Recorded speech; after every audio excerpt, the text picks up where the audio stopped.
Welcome students. इस video में मैं आपको माध्यमिक एग्जामिनेशन 2019 यानी क्लास 10 का जो फाइनल एग्ज़ाम होता है वेस्ट बंगाल बोर्ड का, तो उसका जो क्वेश्चन पेपर है मैथमेटिक्स का, तो इसमें से मैं शॉर्ट आंसर यानी जो 2 मार्क्स का जो क्वेश्चंस होता है उसका मैं यहाँ पे सॉल्यूशन बताऊँगा। ओके, इससे पहले वीडियो में मैंने इसका वेरी शॉर्ट आंसर यानी MCQ fill in the blanks और ट्रू फॉल्स का सॉल्यूशन बताया था। उस वीडियो का लिंक मैं नीचे डिस्क्रिप्शन में दे दूंगा, आप उसको डाउनलोड करके देख सकते हैं और ऐसे भी देख सकते हैं। ओके, और जो कुछ मैं भी सॉल्यूशन बताऊंगा इसका मैं PDF फाइल बनाकर भी नीचे डिस्क्रिप्शन में दे दूंगा, आप उसको डाउनलोड करके भी रख सकते हैं। तो स्टूडेंट यहाँ पे क्वेश्चन नंबर 4 से जो है ये शॉर्ट आंसर स्टार्ट होता है और शॉर्ट आंसर का जो क्वेश्चन है टोटल 12 क्वेश्चन दिया जाता है, 12 क्वेश्चन दिया जाता है और उसमें से हमें कोई भी 10 एनी 10 कोई भी 10 हमें सॉल्व करना होता है। हर एक क्वेश्चन 2 मार्क्स का होता है, तो 2 × 10 = 20 मार्क्स यहाँ से हम एग्ज़ाम में ला सकते हैं अगर हम सही से बनाने में कामयाब हो जाए। ठीक है, तो पहला क्वेश्चन देखें। Find the capital which gives ₹1 as interest per month at 5% rate of interest per annum.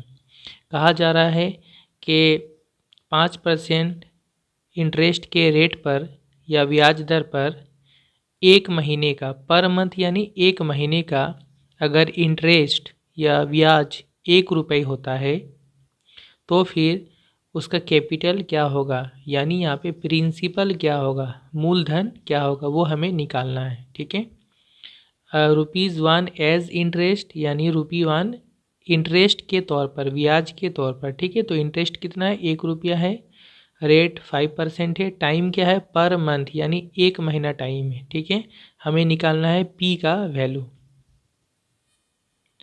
तो स्टूडेंट ये इसका सॉल्यूशन, हेयर I = ₹1, इंटरेस्ट है ब्याज ₹1, टाइम में 1 मंथ एक महीना है। तो जैसा कि हमें पता है जो टाइम होता है अगर वो महीने में दिया हुआ है, मंथ में दिया हुआ है, तो उसको हमें ईयर में चेंज कर लेना पड़ता है, तभी हम फॉर्मूला यूज़ कर सकते हैं।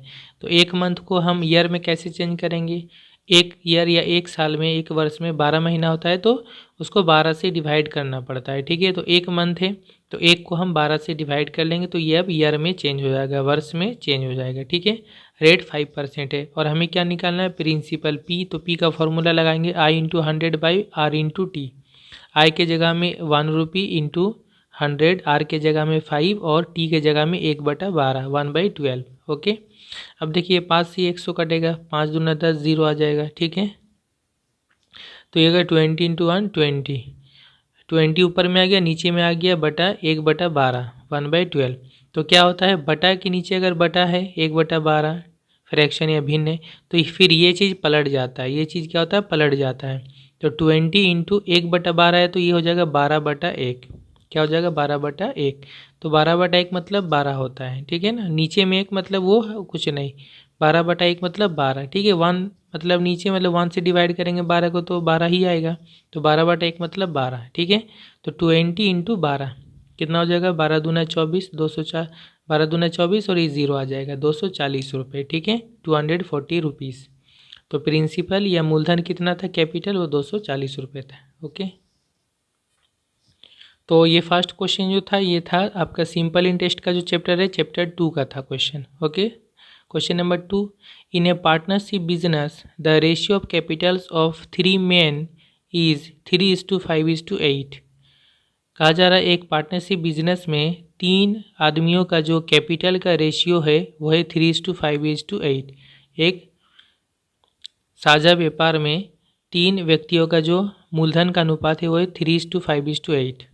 The share of profit of the first member is ₹60 less than that of the third member.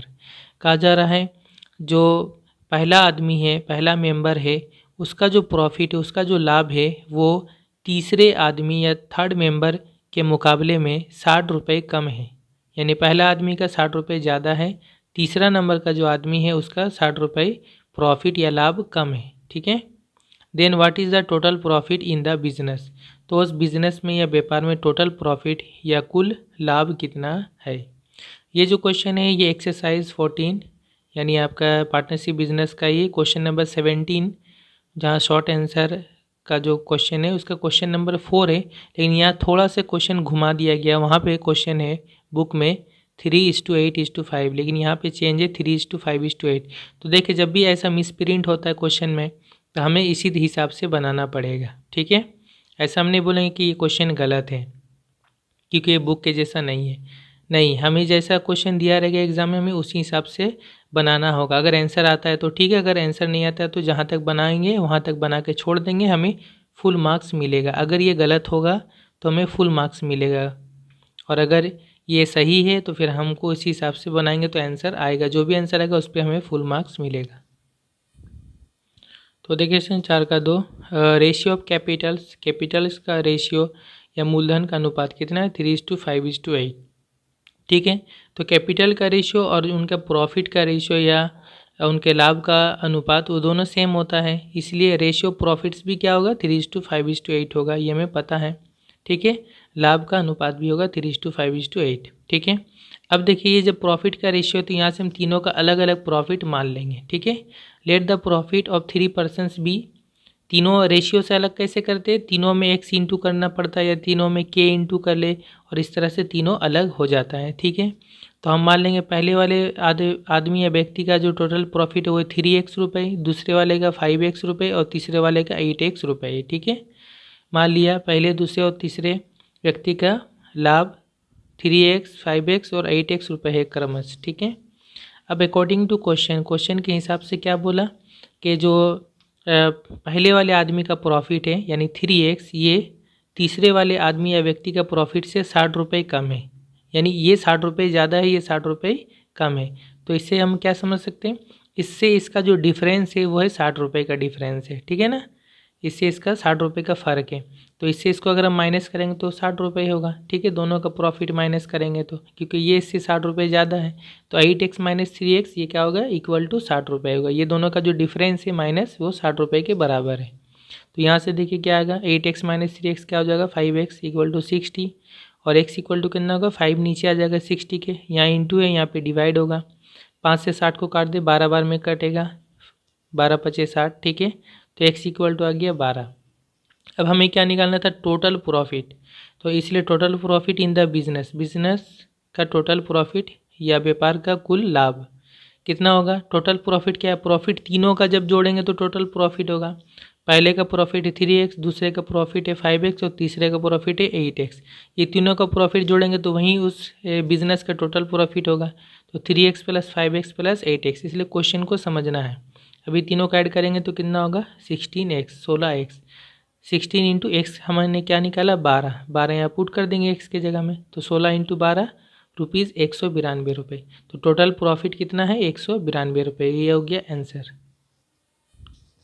Next question number 3, if a/2 = b/3 = c/4 = 2a - 3b + 4c/p then find p।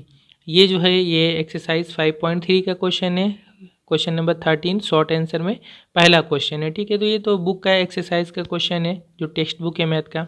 तो ये हम इसका solution तो मैं पहले भी बता चुका, फिर भी आप एक बार देख सकते हैं। अगर आपको स्टूडेंट उस तरह का सॉल्यूशन देखना हो तो मेरे यूट्यूब चैनल के जो प्लेलिस्ट को आप देखिए, सर्च कीजिए, वहाँ पे अलग अलग चैप्टर का आपको टोटल कंप्लीट वीडियो मिल जाएगा, ठीक है। इसका देखिए सॉल्यूशन कैसा था, ये सभी ये इक्वल टू इसको के मान लेंगे, के से, ठीक है। हम यहाँ से ABC का अलग वैल्यू निकाल लेंगे। ए इक्वल टू कितना होगा? 2 × k हो जाएगा 2k, B मतलब हो जाएगा 3 × k हो जाएगा 3k, और C इक्वल टू हो जाएगा 4 × k 4k। ABC का अलग अलग वैल्यू आ गया। अब हम इसको लिखेंगे, ये इक्वल टू कितना होगा? 2a - 3b + 4c बराबर p × k होगा, pk, and this equal to pk, ठीक है। अब हम क्या करेंगे? यहाँ ABC का वैल्यू पुट करेंगे। 2 × a मतलब 2k, तो a के जगह में 2k लिखेंगे। -3 × यहाँ पे इंटू b मतलब 3k, तो यहाँ पे 3k लिखेंगे b के जगह पे। फिर +4 × 4k, तो c के जगह में 4k लिखेंगे, कोई equal to 4k equal to pk। अब ये कितना होगा? 2 दूना 4, 4k, ये होगा 3 × 9 9k, और ये होगा 4 चौके 16 16k इक्वल टू pk। अब ये टोटल कितना आ गया? 16k प्लस है और ये प्लस है, ये दोनों ऐड हो जाएगा, 16 × 4 = 20, 20 में से माइनस करेंगे 9 तो हो जाएगा 11, 11 के इक्वल टू पी के। दोनों तरफ से के कैंसिल कर देंगे क्योंकि के जो होता है ये नॉन जीरो होता है, ज़ीरो नहीं तो इसलिए के कैंसिल हो जाएगा। तो 11 इक्वल टू पी होगा, उसको घुमा के लिख लेंगे पी इक्वल टू 11। तो पी का वैल्यू ही हमें निकालना था, तो पी इक्वल टू आएगा 11। ठीक है, ये हो गया आंसर। मैंने बताया था ऐसा जहाँ पॉसिबल होगा वहाँ पे फाइनल आंसर को हम चाहे तो बॉक्स में भी लिख सकते हैं। ओके, अगला question, x directly varies with y square and y equal to 2a when x equal to a, then show that y square equal to 4ax। कहा जा रहा है x y स्क्वायर के साथ जो है डायरेक्ट वेरिएशन या सरल परिवर्तन में है, और कहा जा रहा है जब x इक्वल टू a है तब y का वैल्यू 2a है, यानी x जब a होगा तो y का वैल्यू क्या होगा 2a होगा। तो हमें ये दिखाना है, शो देट, ये हमें दिखाना है y square equal to 4ax होगा। ये आपका वेरिएशन यानी चैप्टर 13 का क्वेश्चन है, लेकिन ये एक्सरसाइज का क्वेश्चन है, ये बुक से बाहर का क्वेश्चन है, आउटसाइड ऑफ द बुक। ठीक है, तो कैसे बनेगा देखिए। देखिए स्टूडेंट, इसका सॉल्यूशन ये दिया हुआ है, x directly varies with y square. पहले तो इसको हटाएंगे वेरिएशन का निशानी चिन्ह को, तो एक्स इक्वल टू आएगा और एक वेरिएशन कांस्टेंट आएगा, हमें पता है। तो ये हटेगा, इक्वल टू के इंटू वाई स्क्वायर होगा। के क्या है, के is a non zero variation constant, के नॉन जीरो वेरिएशन कांस्टेंट या परिवर्तन स्थिरांक है। ठीक है, अब हम क्या करेंगे, हमें क्वेश्चन में बोला है जब x इक्वल टू ए होगा तो y इक्वल टू 2a होगा। When x equal to a y equal to 2a, तो हम x और y का ये दोनों वैल्यू यहाँ पे पुट कर देंगे। x के जगह में क्या लिखेंगे, a इक्वल टू के इंटू वाई के जगह में 2a हो जाएगा, 2a इसका होल स्क्वायर। ठीक है, तो ये कितना होगा, a इक्वल टू के इंटू 2a का होल स्क्वायर, 2 का 4, a का square a square.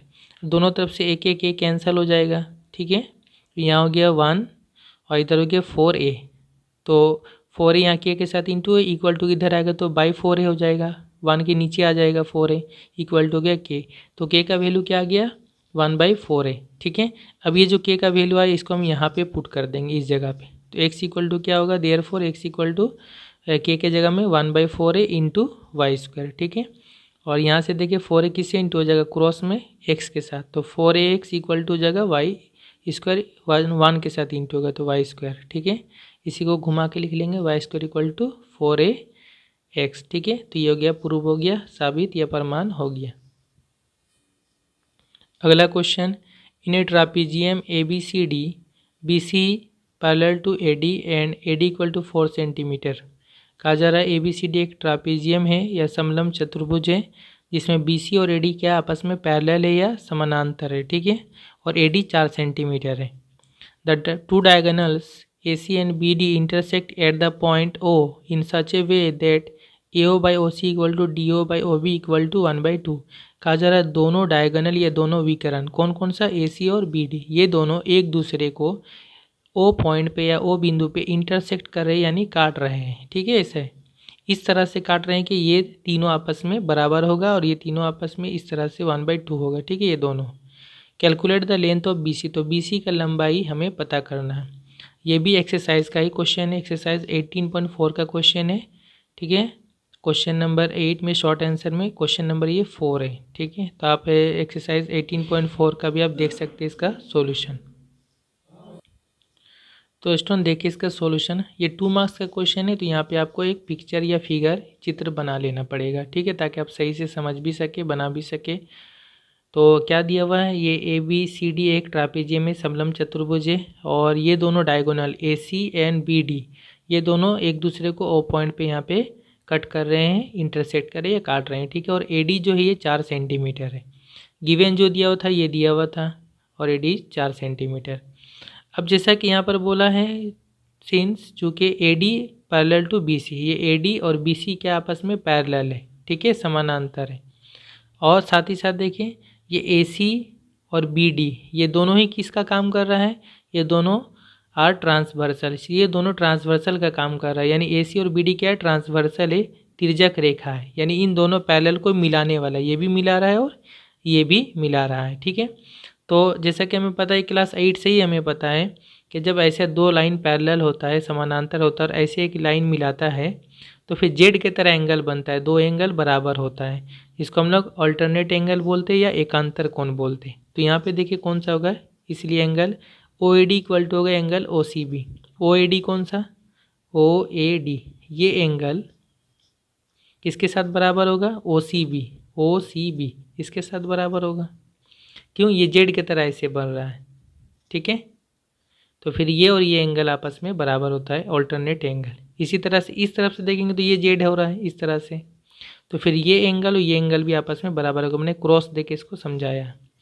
O D A ये एंगल, ओ बी सी ये दोनों एंगल भी आपस में बराबर होगा। क्यों, ये दोनों ही अल्टरनेट एंगल है, एकांतर कोण है।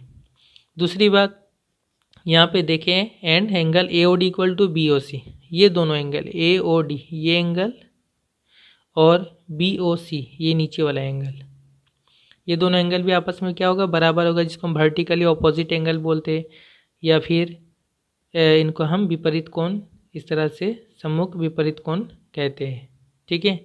तो ये दोनों भी आपस में बराबर, तो जहाँ एक्स के तरह, कैपिटल एक्स के तरह यहाँ पे बनता है एंगल, तो ये दोनों भी बराबर होता है, ठीक है। तो फिर आप देखिए, अब यहाँ पे दो ट्रायंगल देखिए, एक ट्रायंगल ओ ए डी ये ट्रायंगल है, त्रिभुज है, और ये नीचे वाला ट्रायंगल है ओ बी सी। ये दोनों ट्रायंगल में हम क्या देख रहे हैं, इसका इस ट्रायंगल का ये एंगल और इस ट्रायंगल का ये एंगल, ये दोनों एंगल ये कोण बराबर है।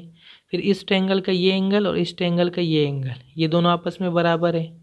और इस ट्रायंगल का ये एंगल तीसरा और इस ट्रायंगल का ये एंगल, ये दोनों भी आपस में बराबर है।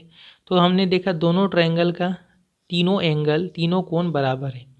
तो जब दो ट्रायंगल, दो त्रिभुज का तीनों एंगल या तीनों कोण बराबर होता है, तो फिर क्या होता है, वो दोनों ट्रायंगल, वो दोनों त्रिभुज आपस में सिमिलर होता है या समरूप हो जाता है, ठीक है। ये मैंने चैप्टर 18 में अच्छा से बताया है। तो फिर इसलिए ट्रायंगल ओ ए डी यानी ओ ए डी ये triangle and triangle O C B ये दोनों आपस में क्या होगा, सिमिलर होगा। और मैंने ये बार बार बताया कि इसमें सही से नाम लिखना चाहिए जब सिमिलर होता है। इसके जैसे इसका हम नाम लिखेंगे ओ ए डी, तो फिर इसका नाम हम कैसे लिखेंगे, ओ के साथ ओ वाला बराबर है तो ओ ठीक लिखेंगे। फिर इसके ए के साथ इसका ये सी वाला बराबर है, तो ओ के बाद यहाँ जब ए लिखेंगे तो यहाँ सी लिखेंगे, ठीक है। और फिर इसका डी, इसका बी के साथ बराबर, तो यहाँ डी लिखेंगे तो यहाँ बी लिखेंगे। ये नाम लिखना सही से आना चाहिए। तो ये दोनों सिमिलर हो गया, दोनों ट्रायंगल। जब ये दोनों ट्रायंगल सिमिलर होगा तो उनका जो कॉरस्पॉन्डिंग साइड होगा, तो कॉरस्पॉन्डिंग साइड या संगत भुजा, यानी जो साइड जो एक जैसा पोजीशन पर होता है, एक ही जैसा जगह पर होता है, ठीक है, वो क्या होगा, कॉरस्पॉन्डिंग साइड वो आपस में प्रोपोर्शनल होता है, समानुपात होता है, यानी उनका जो बटा या रेशियो जो होता है वो बराबर होता है, ठीक है। तो इसीलिए हम क्या लिख सकते हैं, इसका जब हम देखेंगे ए ओ, तो फिर इसके ए ओ के साथ कौन सा इसका बराबर होगा, सी ओ या ओ सी, ठीक है। इसका पहला दो तो इसका पहला दो, तो ए ओ बटा ओ सी बराबर होगा इसका। अगर हम डी ओ लेंगे पहला और लास्ट का, ओ डी या डी ओ, तो इसका कौन सा होगा, बी ओ या ओ बी होगा, ठीक है, पहला और लास्ट वाला ओ बी, जैसा कि यहाँ पे क्वेश्चन में दिया हुआ था, मैंने उसी तरह लिखा। ये तो दोनों होगा ही। और अब जो तीसरा बचता है इनका वो हो जाएगा, इसका जो तीसरा बच रहा है वो ए डी बच रहा है, ओ ए हो गया और ओ डी हो गया। अब तीसरा बच रहा है ए डी, तो इसका फिर कौन सा बचेगा, बी सी, ठीक है, ए डी तो इसका बी सी। तो ये तीनों जो साइड है या भुजा, इनका जो बटा या रेशियो, बटा मतलब ये रेशियो यहाँ पे होगा, ठीक है, ये आपस में इक्वल हो जाएगा, ठीक है, ये इक्वल हो जाएगा। अब जब इक्वल हो जाएगा, क्योंकि ये सिमिलर है, समरूप है, तो इक्वल हो जाएगा। तो अब देखिए ये दोनों क्वेश्चन में दिया था, ये दोनों बराबर कितना होगा, 1/2। तो इन दोनों के जगह में हम क्या लिख सकते हैं, 1/2 लिख सकते हैं। तो यहाँ पे देखें, इन दोनों के जगह पे हमने क्या लिख लिया, 1/2 इक्वल टू ए डी बटा बी सी। अब ए डी हमारे क्वेश्चन में था कितना, 4, ठीक है, 4 सेंटीमीटर, तो ए डी की जगह 4 लिखेंगे। यहाँ 1/2 इक्वल टू 4/BC, इसको क्रॉस मल्टीप्लाई कर देंगे, BC 1 से इंटू हो जाएगा, BC इक्वल टू 2 × 4 8 सेंटीमीटर। हमें निकालना था BC कितना सेंटीमीटर है, तो ये हो गया 8 सेंटीमीटर। ओके, ये हो गया हमारा आंसर। तो इस तरह से बनाएंगे। नेक्स्ट क्वेश्चन नंबर 6 है, 2 chords AB and AC of a circle are mutually perpendicular to each other। कहा जा रहा है एक सर्कल का 2 कोड है, एक AB और एक AC, 2 जीवा है, और ये दोनों कोड जो है आपस में म्यूचुअली परपेंडिकुलर है, एक दूसरे के ऊपर ये परपेंडिकुलर है, उसी को बोलते हैं म्यूचुअली परपेंडिकुलर, यानी एक दूसरे के ऊपर लंब है, ठीक है, ये उसके ऊपर परपेंडिकुलर है, वो उसके ऊपर परपेंडिकुलर है, लंब है, ठीक है, यानी एक दूसरे के ऊपर ये खड़ा होकर 90 डिग्री का एंगल बनाएगा। If AB equal to 4 cm and AC equal to 3 cm, find the length of the radius of the circle। अगर ए बी 4 सेंटीमीटर है और ए सी 3 सेंटीमीटर है तो फिर हमें उस सर्कल का रेडियस का लंबाई या अर्धव्यास का लंबाई पता करना है। ये भी एक्सरसाइज 7.3 का क्वेश्चन है, क्वेश्चन नंबर 11 यानी शॉर्ट आंसर में क्वेश्चन नंबर 2 है। ओके, तो स्टूडेंट ये एक सर्कल है और इसका दो कोड, एक ए बी है और एक ए सी है, ठीक है। और ए बी 4 सेंटीमीटर है, ए सी 3 सेंटीमीटर है और ये दोनों कोड एक दूसरे को परपेंडिकुलर है, लंब है, यानी इनके बीच में 90 डिग्री का एंगल बनेगा। यहाँ पे देखिए पहले, चूँकि since chords A B and A C are mutually perpendicular to each other, A B और ए सी कोड या जीवा एक दूसरे के ऊपर लंब है, परपेंडिकुलर है, देयरफॉर इसलिए क्या होगा, ये एंगल जो है यानी बी ए सी, ये एंगल कितना होगा, 90 डिग्री होगा, ठीक है। अब हम क्या कर रहे हैं, बी और सी को हम ज्वाइन कर देंगे, इस तरह से मिला देंगे, B C is joined, B C को मिलाया गया, इसलिए angle B A C is angle in a semicircle. तो ये जो एंगल है बी ए सी, ये जो एंगल है ये एक angle in a semi circle हो गया, ठीक है, यानी अर्ध वृत्त पर बना हुआ कोण या अर्धवृत्तस्थ कोण, ठीक है। तो ये angle in a semi circle क्यों हो गया, देखें जब ये 90 डिग्री है, 90 डिग्री है और हम बी से सी को मिलाएंगे तो फिर देखिए ये क्या बन जा रहा है, ये जो है ये आपका, ये 90 होने की वजह से ये आपका डायमीटर बन जाएगा, व्यास बन जाएगा। क्यों, क्योंकि हमें पता है कि ये यहाँ पे 90 डिग्री उसी टाइम ये बन सकता है जब यहाँ पर ये डायमीटर होगा और ये आधा सर्कल होगा, अर्धवृत्त होगा, ठीक है। ये हमें थ्योरम नंबर 37 में मिलता है, थ्योरम नंबर 37 प्रमेय 37 में मिलता है, ठीक है। क्योंकि वहाँ पे हमने देखा था ये डायमीटर होता तभी यहाँ पे 90 डिग्री बनता है, तो उसका उल्टा देखेंगे, अगर यह 90 बनता है तो फिर ये डायमीटर ही होगा, ये जो है डायमीटर ही होगा यानी व्यास होगा, ठीक है। तो ये angle in a semi circle में जब बन गया तो फिर इसलिए बी सी क्या होगा, B C is a diameter, तो बी सी क्या होगा, ये डायमीटर होगा, ओके, व्यास होगा। अब देखिए ये ए बी सी क्या है, एक राइट एंगल ट्रायंगल है, ठीक है, समकोण त्रिभुज है क्योंकि इसका एक एंगल 90 है। Now in right angle triangle A B C right angle triangle है, ठीक है। तो इसमें क्या होगा, राइट एंगल ट्रायंगल में हमें पता है जो सबसे बड़ा वाला साइड होता है इसको हम लोग हाइपोटेनस बोलते हैं या विकर्ण बोलते हैं, ये सबसे बड़ा वाला साइड है बी सी, 90 के सामने वाला, ठीक है, ये बी सी। तो बी सी का स्क्वायर इक्वल टू क्या होता है, बाकी दो साइड या बाकी दो भुजा का स्क्वायर करके जोड़ेंगे उसके बराबर होता है। तो बाकी दो साइड एक ए बी और एक है ए सी, ठीक है, इन दोनों का स्क्वायर करके जोड़ेंगे तो बी सी स्क्वायर के साथ बराबर होता है, ठीक है, B C square equal to A B square plus A C square, ठीक है। अब वैल्यू पुट करेंगे, ए बी मतलब 4, ए सी मतलब 3, दोनों का स्क्वायर होगा तो B C square equal to 4 का स्क्वायर 16 और 3 का स्क्वायर 9, 25 हो गया। तो B C square equal to 25, तो बी सी बराबर कितना होगा, 25 का रूट हो जाएगा, यहाँ से स्क्वायर हटेगा तो यहाँ रूट आ जाएगा, तो 25 का रूट कितना होता है 5, तो ये हो जाएगा 5 सेंटीमीटर, बी सी हो गया 5 सेंटीमीटर। और बी सी क्या चीज़ है, डायमीटर है, व्यास है, तो डायमीटर हो गया 5 सेंटीमीटर। जब डायमीटर मिल गया तो रेडियस हमें आसानी से मिल जाएगा, अर्धव्यास डायमीटर का आधा यानी 5 का आधा, तो 5 को 2 से डिवाइड करेंगे तो इसका आधा हो जाएगा 2.5 सेंटीमीटर, इसको डिवाइड करके देख लीजिएगा, तो ये हो जाएगा आंसर। नेक्स्ट है question number 7, in triangle A B C angle A B C equal to 90 degree and B D perpendicular upon A C, if A B equal to 5 centimetre, B C equal to 12 centimetre, then find the length of B D.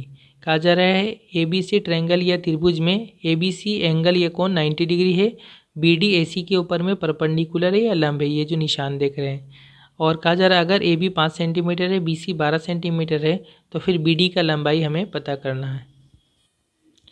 तो student देखिए सबसे पहले यहाँ पे हम नक्शा बना लेंगे, ए बी सी ट्रायंगल है तो इस तरह बनाना है कि यहाँ बोला ए बी सी 90 डिग्री यानी बी पे 90 डिग्री बनाना पड़ेगा, ठीक है। तो यहाँ पे बी पे हम यहाँ बी लिखेंगे जहाँ 90 डिग्री होगा, ठीक है।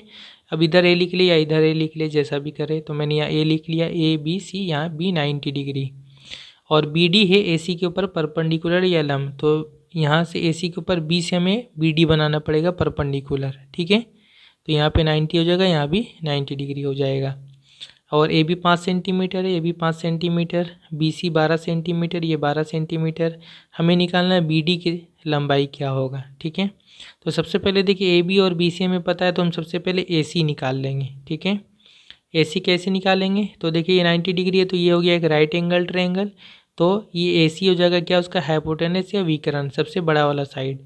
तो ए सी का स्क्वायर बराबर क्या होगा, बाकी ये दोनों साइड का स्क्वायर करके जोड़ेंगे, तो ये कितना हो जाएगा, ए बी मतलब 5, बी सी मतलब 12, तो 5 का स्क्वायर प्लस 12 का स्क्वायर, 5 का स्क्वायर 25, 12 का स्क्वायर 144, दोनों को जोड़ेंगे 169। तो ए सी स्क्वायर इक्वल टू हो गया 169। तो ए सी मतलब कितना होगा, यहाँ से स्क्वायर हटेगा, यहाँ पे रूट आ जाएगा, रूट 169 का कितना होता है 13 होता है, 13 इंटू 13 करेंगे तो 169 होगा। तो ए सी इक्वल टू आ गया 13 सेंटीमीटर, ए सी आ गया 13 सेंटीमीटर। अब यहाँ पे हम देखें now triangle A B D पर similar to triangle A C B, A B D triangle A B D ये ट्रायंगल जो है बड़े वाले ट्रायंगल यानी ए सी बी, इस ट्रायंगल के साथ क्या है आपस में ये दोनों सिमिलर या समरूप है, ये सिमिलर का निशान ये समरूप है। ये हमें कहाँ से मिल गया, ये हो गया थ्योरम नंबर 48 प्रमेय 48। थ्योरम 48 में क्या बोला गया था, यहाँ पे 90 डिग्री अगर यहाँ से हम एक इस तरह परपेंडिकुलर बनाते लंब बनाते हैं तो फिर ये दोनों साइड का जो ट्रायंगल होता है ये दोनों आपस में सिमिलर होता है, और ये दोनों ट्रायंगल जो है बड़े वाले ट्रायंगल के साथ भी सिमिलर या समरूप होता है। तो इसलिए ये ट्रायंगल भी बड़े वाले ट्रायंगल के साथ क्या होगा, सिमिलर होगा या समरूप होगा। ठीक है, लिखने का तरीका मैंने जैसा बताया उसी तरह करना पड़ेगा। ए बी डी में इस तरह से लिखेंगे कि यहाँ पे ए है, इसका ए और इस ट्रायंगल का ए और बड़े वाले ट्रायंगल का ए, ये दोनों सेम है तो फिर ए तो दोनों में सेम रहेगा।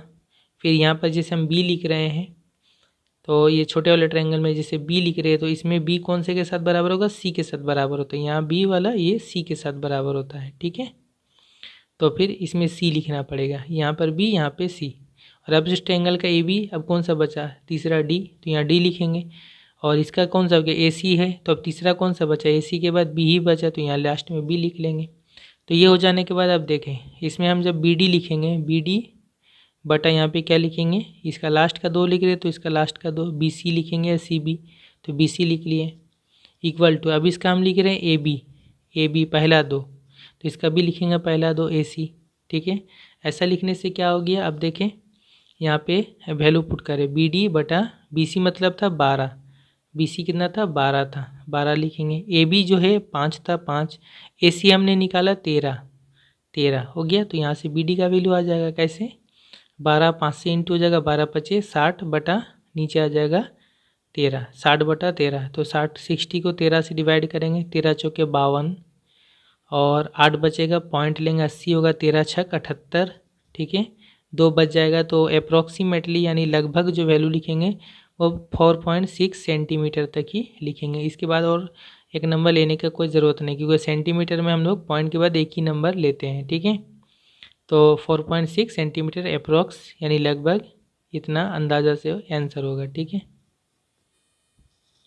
नेक्स्ट है question number 8, find the value oblique values of theta, और थीटा 0 से 90 के अंदर है, for which 2 sine theta cos theta equal to होगा कोस थीटा। ठीक है, कहा जा रहा है थीटा का कौन सा वैल्यू या कौन सा वैल्यूज़, यानी एक वैल्यू भी हो सकता है या वैल्यूज़ यानी एक से ज़्यादा भी वैल्यू हो सकता है, जिसके लिए ये होल्ड करेगा, यानी ये रिलेशन होगा 2 साइन थीटा कोस थीटा बराबर होगा कोस थीटा के। ठीक है, ये मैं वीडियो अभी 2022 में बना रहा हूँ, लेकिन 2022 में जो एग्ज़ाम देंगे अभी कोरोना पीरियड में, तो फिर उनका जो रिड्यूस सिलेबस है तो उसमें ट्रिग्नोमेट्री नहीं है, लेकिन आगे के बैचेस के लिए भी मैं बना दे रहा हूँ, इसलिए ये सभी जिनका ट्रिग्नोमेट्री आगे रहेगा उनके लिए। ओके, तो ये क्लियर, तो यहाँ से हमें थीटा का वैल्यू निकालना है। तो देखिए स्टूडेंट, ये गिवन दिया हुआ था, दोनों तरफ से आप सोच सकते हैं यहाँ इंटू है तो दोनों तरफ से हम कोस को कैंसिल कर देंगे, लेकिन नहीं, हम यहाँ पे कोस को हम कैंसिल नहीं कर सकते, क्योंकि हमें ये पता नहीं कि कोस जो थीटा है ये 0 है या नहीं है, इसलिए हम डायरेक्ट कैंसिल नहीं कर सकते, क्योंकि यहाँ 2 वैल्यू आएगा। ठीक है, अगर कोस थीटा इक्वल टू 0 नहीं होता तो फिर हम यहाँ कैंसिल कर सकते हैं, अगर उस तरह कुछ लिखा होता, जैसे कि इक्वेशन में लिखा रहता है क्वाड्रेटिक इक्वेशन में, तो इसलिए हम यहाँ पे कैंसिल नहीं कर सकते। हमें क्या करना होगा, इसको हमें लेफ्ट साइड में लेके आना पड़ेगा और कॉमन लेना पड़ेगा। तो 2 साइन थीटा कोस थीटा, इसको इधर लेके आएंगे तो माइनस हो जाएगा, माइनस कोस थीटा, यहाँ प्लस यहाँ माइनस होगा, इक्वल टू राइट साइड में हम 0 हो गया। इन दोनों से कोस थीटा कॉमन लेंगे, तो कोस थीटा कॉमन लेंगे यहाँ से, तो यहाँ बचेगा 2 साइन थीटा, माइनस यहाँ कोस थीटा कॉमन लिए तो कितना हो जाएगा 1, कोस से कोस को डिवाइड करेंगे, तकसीम करेंगे 1 होगा। ठीक है, इक्वल टू 0। अब हम आइदर और करेंगे, क्योंकि यहाँ पे दोनों इंटू करके 0 हुआ, तो क्वाड्रेटिक इक्वेशन की तरह, द्विघात समीकरण की तरह आइदर और करेंगे। आइदर ये पहला वाला 0 करेंगे, या और ये दूसरा वाला 0 करेंगे। अब यहाँ से देखिए कोस थीटा इक्वल टू 0, तो 0 मतलब कि दोनों तरफ कोस करना पड़ता है हमें, तो 0 मतलब कोस 90 डिग्री, कोस 90 डिग्री 0 होता है। अब दोनों तरफ कंपेयर करेंगे तो कोस थीटा इक्वल टू कोस 90 मतलब थीटा कितना हो रहा है 90 हो रहा है, तो एक वैल्यू आ गया थीटा का 90, दूसरा यहाँ से मिलेगा 2 साइन थीटा -1 इक्वल टू 0, 1 को इधर कर दें +1 हो गया। फिर साइन थीटा इक्वल टू कितना होगा 2, यहाँ नीचे आ जाएगा, इंटू यहाँ पे डिवाइड होगा 1/2। अब 1/2 को साइन कितना होता है, क्योंकि दोनों तरफ साइन बनाना पड़ेगा, तो साइन 30 का वैल्यू होता है 1/2। अब दोनों तरफ कंपेयर करें, sine theta equal to sine 30, तो फिर थीटा इक्वल टू कितना होगा 30, थीटा इक्वल टू 30, तो थीटा का दो वैल्यू आया, एक आ गया 90 और 30, ठीक है, ये हो जाएगा आंसर। अगला क्वेश्चन है, if sine 10 theta equal to cos 8 theta and 10 theta is a positive acute angle, then find the value of 10 9 theta. कहा जा रहा है ये रिलेशन दिया हुआ है और 10 थीटा ये एक्यूट एंगल है यानी 90 डिग्री से कम है, और हमें 10 9 थीटा का वैल्यू निकालना है। ये एक्सरसाइज 24 का क्वेश्चन है, क्वेश्चन 13 शॉर्ट आंसर में पहला क्वेश्चन है, पेज नंबर 317 इंग्लिश बुक का। ओके, जो 2022 में एग्ज़ाम देंगे वो ये ट्रिग्नोमेट्री का जो क्वेश्चन है ये स्किप कर सकते, आगे बढ़ सकते हैं। तो देखिए स्टूडेंट, ये गिवन दिया हुआ था sine 10 theta equal to cos 8 theta, दोनों तरफ हमें साइन बनाना पड़ता है तब जाके हम कंपेयर करेंगे। तो यहाँ साइन 10 थीटा रख के इसको हम साइन बनाएंगे कैसे, इस 8 थीटा को हमें थीटा समझना होगा, ठीक है। तो कोस थीटा से साइन कैसे आते हैं, तो हमें पता है formula, cos theta equal to क्या होता है साइन 90 माइनस थीटा होता है, ये फॉर्मूला हम यहाँ लगाएंगे। तो ये हो जाएगा साइन 90 माइनस थीटा, थीटा की जगह में ये क्या हो गया 8 थीटा, ठीक है, ये फॉर्मूला के हिसाब से। यहाँ जब थीटा है तो यहाँ थीटा है, यहाँ अगर ए होगा तो यहाँ ए होगा, यहाँ 8 थीटा है तो यहाँ 8 थीटा होगा, ठीक है। तो कोस थीटा से साइन 90 माइनस थीटा, ठीक है। अब दोनों तरफ साइन हो गया तो कंपेयर करेंगे तो 10 थीटा इक्वल टू क्या आएगा, ये वाला 90 माइनस 8 थीटा। अब यहाँ से 8 थीटा को इस तरफ लेके आएंगे तो माइनस यहाँ प्लस हो जाएगा, 10 theta plus 8 theta equal to 90, 10 plus 8 18 theta हो जाएगा इक्वल टू 90, थीटा कितना आ जाएगा 90/18 नीचे आ जाएगा, 18 से 90 को डिवाइड करें तो देखिए 9 से मैंने कर दिया, 9 दूना 18, 9 10 90 और 2 से 2 पचे 10, तो थीटा आ गया 5, ठीक है। इसलिए 10 9 थीटा का वैल्यू हमें निकालना था, तो 10 9 थीटा मतलब कितना हो गया 9 या इंटू है और थीटा भी निकाला हमने 5, तो 9 इंटू 5 45, 9 पचे 45, तो 10 45 हो गया। 10 45 का वैल्यू कितना होता है 1 होता है, तो ये हो जाएगा आंसर। नेक्स्ट क्वेश्चन नंबर 10, ये मेंसुरेशन का क्वेश्चन है।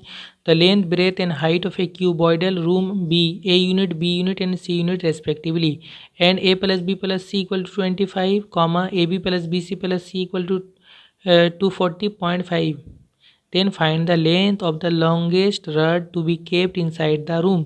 कहा जा रहा है एक क्यूबॉइडल रूम है, आयत घनाकार आकृति का एक रूम है जिसका लंबाई ए इकाई है, ए यूनिट है, चौड़ाई बी यूनिट या बी इकाई है, और हाइट या ऊंचाई सी यूनिट है, और ये दिया हुआ है A plus B plus C बराबर 25, A B plus B C plus C है 240.5 है। तो फिर कहा जा रहा है उस रूम में जो सबसे लंबा रड रखा जा सकता है, सबसे लंबा लोहे का छड़ रखा जा सकता है, उसका लंबाई कितना होगा। तो देखिए किसी रूम में जो सबसे लंबा रड रखा जा सकता है वो तिरछा अंदाज पे रख सकते हैं हम, कोना कोनी, यानी एक कोना से दूसरा कोना ऊपर तक, यानी वो जो होगा उस रूम का जो है डायगोनल या विकर्ण के लंबाई के साथ बराबर होगा, ठीक है। ये चैप्टर 4 का क्वेश्चन है, एप्लीकेशन नंबर 9 पेज 71 में ये सॉल्व किया हुआ ही है। तो स्टूडेंट फिर भी इसको एक बार देख लेते हैं, ठीक है। लेंथ एल ए यूनिट है, ब्रेथ बी यूनिट है, हाइट एच सी यूनिट है, ठीक है। इस तरह लिख लेंगे, ए प्लस बी प्लस सी 25 और ये दिया वर्ड 240.5। देखिए यहाँ एक फॉर्मूला हमें पता है जो हम क्लास 7 से ही जानते हो, क्या है, A plus B plus C का होल स्क्वायर बराबर क्या होता है, A square plus B square plus C square plus 2ab plus 2bb plus 2ca, और उन तीनों से 2 कॉमन ले लेंगे तो इस तरह से आ जाएगा। ये फॉर्मूला याद रखना पड़ेगा, ठीक है, क्लास 7 ही का फॉर्मूला है, A plus B plus C का होल स्क्वायर क्या होता है, ठीक है। अब यहाँ पे वैल्यू पुट करेंगे, ए प्लस बी प्लस सी 25 था तो इसकी जगह 25 लिखेंगे, 25 का स्क्वायर, ये लिखेंगे सेम उसी तरह, प्लस 2 इंटू इसका वैल्यू दिया हुआ है कितना 240.5, यहाँ लिखेंगे 240.5। अब 25 का स्क्वायर यानी 25 इंटू 25 625, ये उसी तरह से प्लस ये दोनों इंटू करेंगे तो आएगा 481, इंटू करेंगे 2 25 10 का 0 हाथ मेरा 1 और 2 चौके यहाँ पे 2 25 10 के 0 हाथ मेरा 1 रहेगा, 1 यहाँ पे आ जाएगा, 2 0 का 0 1 और 2 चौके 8 2 दूना 4, 481 पॉइंट 0 आएगा तो पॉइंट के बाद 0 नहीं लेते तो 481 आ जाएगा 481। अब क्या करेंगे देखें 6 to 5 इसको इधर लेके आ जाएंगे, प्लस ये माइनस हो जाएगा, -481 equal to a² plus b² plus c²। इससे इसको माइनस करेंगे तो ये आ जाएगा 144। इसको घुमा के लिख लिया हमने, a² plus b² plus c² equal to 144, इसको माइनस करके। ठीक है, अब जो सबसे बड़ा रड है उसका लंबाई क्या है, length of the longest rod, सबसे बड़े रड की लंबाई बराबर क्या होगा, लेंथ ऑफ द डायगोनल या विकर्ण के लंबाई के साथ बराबर होगा। और एक जो क्यूबॉइड होता है उसका डायगोनल का लंबाई का फॉर्मूला क्या होता है, वो होता है √a² plus b² plus c² unit. ठीक है, जहाँ ABC क्या है, लंबाई चौड़ाई ऊंचाई, तो ये तो हम निकाल चुके हैं। ये कितना है 144 है, तो इसके जगह में 144 लिखेंगे। इसका रूट कितना होता है 140 का रूट 12 होता है, 12 × 12 करेंगे तो 144 होगा। तो 12 यूनिट हो गया उसका लॉन्गेस्ट रड का लंबाई, सबसे बड़े वाले छड़ की लंबाई। ये हो गया answer. Question number 11, the area of curved surface of A right circular cone is √5 times that of the base of the cone. कहा जा रहा है एक राइट सर्कुलर कोन है लंबिताकार शंकु, उसका जो कर्व्ड सरफेस एरिया है वक्रतल का क्षेत्रफल, वो उसके बेस के एरिया से, बेस यानी उसका जो नीचे आधार है यानी सर्कल, ठीक है, जो कोन या शंकु होता है उसका नीचे वाला जो बेस होता है वो क्या होता है, एक सर्कल होता है। तो जो बेस का एरिया है उससे √5 गुना ज़्यादा है, टाइम्स मतलब उतना गुना, √5 गुना ज़्यादा है। ठीक है, find the ratio of the height and radius of the base of the cone. जो बेस का रेडियस यानी उसका अर्धव्यास और जो कोन का हाइट है ऊंचाई, उन दोनों का हमें रेशियो निकालना है। ठीक है, उनका अनुपात। ये एक्सरसाइज 16 का क्वेश्चन है। क्वेश्चन नंबर 14 शॉर्ट आंसर में क्वेश्चन नंबर 2 है। तो देखिए स्टूडेंट, यहाँ पे हम मान लेंगे लेट रेडियस r यूनिट मान लेंगे, हाइट h यूनिट मान लेंगे, स्लांट हाइट या तिर्यक ऊंचाई l यूनिट मान लेंगे। ये तीनों चीज़ ही होता है एक आपके कोन में या शंकु में। ठीक है, r होता है, h होता है और l होता है। ओके, तो जैसा क्वेश्चन में क्या बोला, अकॉर्डिंग टू क्वेश्चन जो कर्व्ड सरफेस एरिया है वक्रतल का क्षेत्रफल, वो क्या है, बेस एरिया से √5 गुना ज़्यादा है, यानी √5 से उसको इंटू करेंगे बेस को, एरिया को या आधार के क्षेत्रफल को। ठीक है, ये दिया हुआ है। अब कर्व्ड सरफेस एरिया का फॉर्मूला क्या होता है, πr_l होता है, πr_l लिखेंगे, √5 इंटू बेस क्या है, बेस सर्कल है तो सर्कल के लिए क्या होता है, πr² होता है, πr² लिखेंगे। तो यहाँ से कितना क्या, पाई कैंसिल, r कैंसिल, तो l इक्वल टू कितना का √5, एक r बच जाएगा r। अब l का फॉर्मूला में पता है, l मतलब होता है √h² प्लस r², ये l का फॉर्मूला है। ठीक है, और इधर आ गया √5r। अब यहाँ पे जब हम ये दोनों तरफ क्या करेंगे, होल स्क्वायर कर देंगे, क्यों, क्योंकि इस रूट को हमें हटाना है। तो होल स्क्वायर जब कर देंगे दोनों तरफ तो ये रूट हट जाएगा, तो यहाँ हो जाएगा h² प्लस r², यहाँ होगा √5 का स्क्वायर यानी 5, r का स्क्वायर r² होगा। तो यहाँ से h² इक्वल टू कितना होगा, r² को इस तरफ कर देंगे, 5r² माइनस r², ये हो जाएगा 4r²। ठीक है, 5 से 1 माइनस करेंगे 4 होगा 4r², तो h² इक्वल टू 4r²। अब यहाँ से हम h और r का रेशियो निकालने के लिए r को नीचे लाना होगा, h² बाई r², r यहाँ इंटू इधर डिवाइड होगा, इक्वल टू यहाँ 4 होगा। अब 4 नीचे कुछ नहीं मतलब नीचे 1 होगा, तो h² बाई r² दोनों में स्क्वायर है तो इसका होल स्क्वायर हो जाएगा, इक्वल टू 4/1। ठीक है, और यहाँ से h/r कितना होगा, यहाँ से स्क्वायर हटेगा तो इस पर रूट आ जाएगा, 4/1 का रूट, 4 का रूट 2 होता है, 1 का रूट 1 होता है, तो h/r मतलब 2/1। तो h/r मतलब ही होता है h और r का रेशियो, h/r, ये भी रेशियो में लिखेंगे तो 2:1 होगा। ये हो जाएगा आंसर, क्योंकि हाइट और रेडियस इनका ही रेशियो हमें निकालना था, लंबाई ऊंचाई का और अर्धव्यास का, 2:1 आंसर। लास्ट क्वेश्चन है शॉर्ट आंसर का, the mid value of fast 2n+1 consecutive natural number is n+103/3। कहा जा रहा है पहले 2n+1 लगातार कंसेक्यूटिव नेचुरल नंबर का जो वास्तव संख्याओं का जो मिड वैल्यू है, उनका जो मध्य मान है वो इतना है। ठीक है, तो फिर n का वैल्यू क्या होगा। तो देखिए स्टूडेंट, यहाँ पे लगातार कितने नंबर है, लगातार जो है यहाँ पे 2n+1 नंबर है। तो 2n+1 ये क्या है, ये एक ऑड नंबर है, विषम संख्या, बेजोड़ संख्या है। कैसे, क्योंकि जब भी किसी के साथ 2 इंटू होता है तो वो तो जोड़दार नंबर होता है। जैसे यहाँ पे 1 लेंगे तो 2 एकम 2 होगा, 2 1 जा 2 होगा। यहाँ 2 लेंगे तो 2 दूना 4 हो जाएगा, ठीक है, 6 हो जाएगा। तो वो तो जोड़दार नंबर होता है, ठीक है। लेकिन जब उसमें 1 ऐड कर देंगे तो फिर ये बेजोड़ हो जाएगा। जैसे 2 इंटू 1 2 प्लस 1 तो 3 हो जाएगा।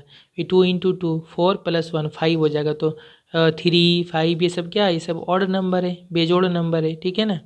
तो जब बेजोड़ नंबर दिया होता है, यानी बेजोड़ नंबर के बराबर उतना सारा टर्म दिया रहता है, तो फिर उनमें से सिर्फ एक ही मिड वैल्यू होता है। Therefore there will be only 1 mid value, इसलिए सिर्फ एक ही मध्य मान होगा, ठीक है। ये माध्यक का क्वेश्चन है, ठीक है। तो इसका एक एग्जांपल मैं समझा दे रहा हूँ आपको, इससे नहीं समझ में आएगा। जैसे यहाँ पे देखें, ये कितना नंबर है, 1 2 3 4 5, तो टोटल 5 नंबर है यहाँ पे, यानी बेजोड़ है।